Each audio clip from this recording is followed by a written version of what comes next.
You haven't connected your plot threads together. In D&D and other TTRPGs, stories operate very differently than in movies and video games.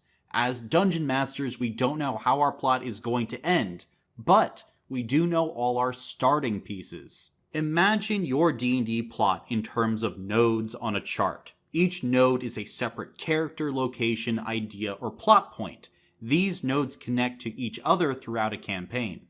A campaign's story begins to fall apart or gets too unwieldy when all these nodes shoot off in these isolated pockets. The characters' backstories don't connect to each other at all. The quest to defeat some goblins in the first half of the adventure has no impact on your current quest. And maybe occasionally plot areas overlap, but it all just becomes so confusing. Players and dungeon masters alike can't keep anything straight.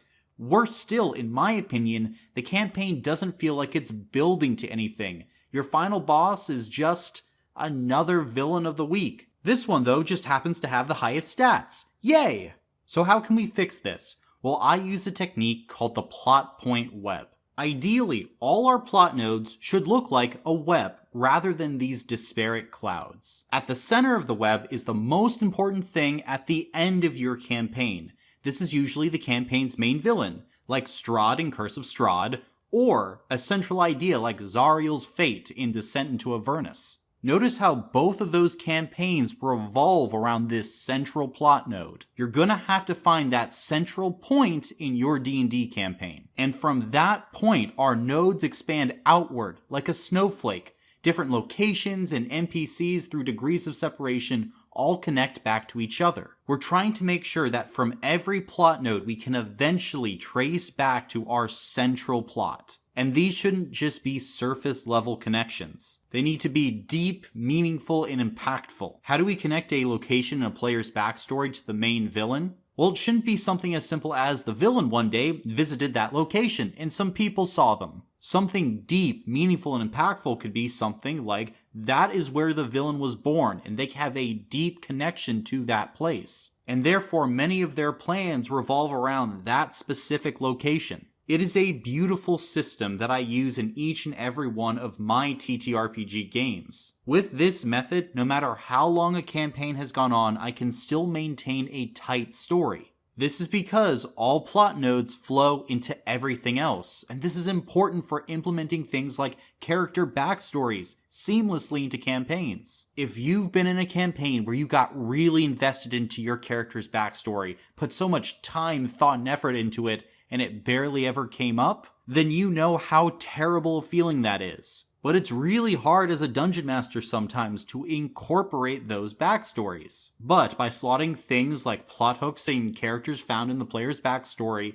along the web, you can slide character backstories into the story seamlessly. Better yet, you can entangle player backstories. This means player character backstories overlap with certain locations and characters. Now party members have an investment into each other's backstories because, again, they realize everyone's backstory is important to everyone else. I'm telling ya, once players start getting invested in not only their own characters, but each other's characters, that's where the real magic starts to happen. They won't have to roleplay caring about another player character's backstory. They'll actually care because it impacts them.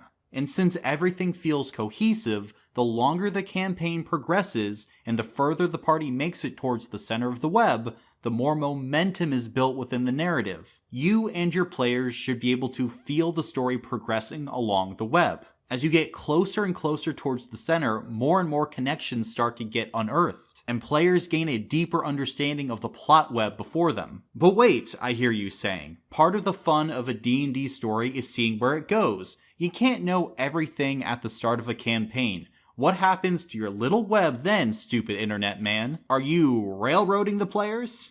No. You just add to the web. Look, quick example, say you roll up a random encounter and it's a dragon attack. The dragon flies in, fights the party, but eventually runs away. That's kind of weird, right? Why was that random dragon there that you just happened to randomly put in your campaign one day? Well, you attach the dragon to another node on the chain. Maybe that dragon is living in a location that is central to a player's backstory. Or the dragon starts to work with the BBEG after fighting the party and developing a hatred for the characters. Obviously, in your own campaigns, this is going to be a bit more complicated and nuanced, but even adding in new player characters can be done with ease. You just slot them and their nodes into the web, have the party discover the connections, and boom, you're golden. It really is that simple. So if your campaign story is struggling, try making a node web of your own. See how connected your story is between your characters, locations, and campaign events. That being said, a connected story won't do you any good unless you know how to write a D&D narrative. So check out this video right here. It's going to cover how to structure your D&D narrative so that you can put all those juicy plot nodes together. And thank you for entering the dungeon.